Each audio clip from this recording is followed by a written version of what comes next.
Thermal power station పరిసర ప్రాంతాల్లో బూడిదతో విపరీతమైన కాలుష్యం వస్తూ ఉంది. దీనివలన ఇబ్రహీంపట్నం, కొండపల్లి పరిసర గ్రామాల ప్రజలు తీవ్రమైన ఇబ్బందులు పాలవుతున్నారు. ముఖ్యంగా శ్వాసకోశ సంబంధమైన సమస్యలు, చర్మ సంబంధమైన సమస్యలు చాలా ఎదుర్కొంటున్నారు. ఈ పరిస్థితుల్లో ప్రజారోగ్య వేదిక బృందం ఈరోజు కొండపల్లి, ఇబ్రహీంపట్నం పరిసర గ్రామాలైన చూపూడి, కిలేశ్వరం, ఫెర్రి ఈ గ్రామాలన్నీ కూడా పర్యటించడం జరిగింది. ఇక్కడ VTPS నుంచి వచ్చే వైఆర్స్తో పాటు బూడిద చెరువు ద్వారా అక్కడ లోడింగ్ నుంచి వచ్చే కాలుష్యం, అదేవిధంగా గాలి వల్ల విపరీతంగా చుట్టుపక్కల 10-15 గ్రామాలకి ఈ బూడిద కాలుష్యం చాలా తీవ్రమైన సమస్యగా మారింది. ఇవన్నీ పరిశీలించడం జరిగింది.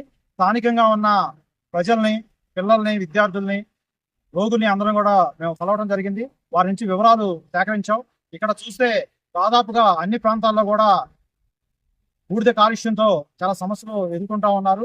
వీరికి సంబంధించి ఎటువంటి గ్రీనరీ కూడా పెంచే ప్రయత్నం అటు VTPS యాజమాన్యం నుంచి కానీ ప్రభుత్వం నుంచి కానీ పెద్దగా జరగడం లేదని కనిపిస్తా ఉంది.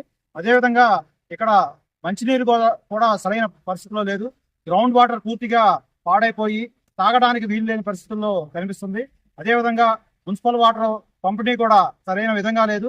కేవలం వారానికి ఒకసారి మంచినీటి పంపిణీ జరుగుతుందని స్థానికులు చెప్తా ఉన్నారు. ఈ నీరు ఏ మాత్రం సరిపోని పరిస్థితి.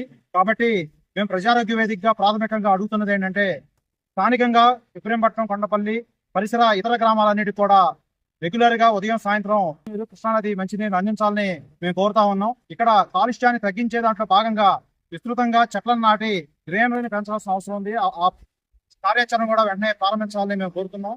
అదేవిధంగా రెగ్యులర్ గా మెడికల్ క్యాంపులు నిర్వహించడంతో పాటు ఇక్కడ హాస్పిటల్ కూడా ఒకటి ఏర్పాటు చేయాలి. హాస్పిటల్లో ప్రజలకు కావాల్సిన ఆరోగ్యాన్ని, సమస్యను కూడా పరీక్షించి వారికి కావాల్సిన మందుల్ని పంపిణీ చేయాలి.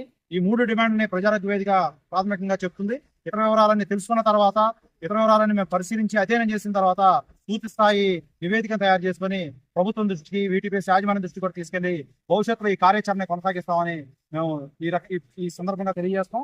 ఈ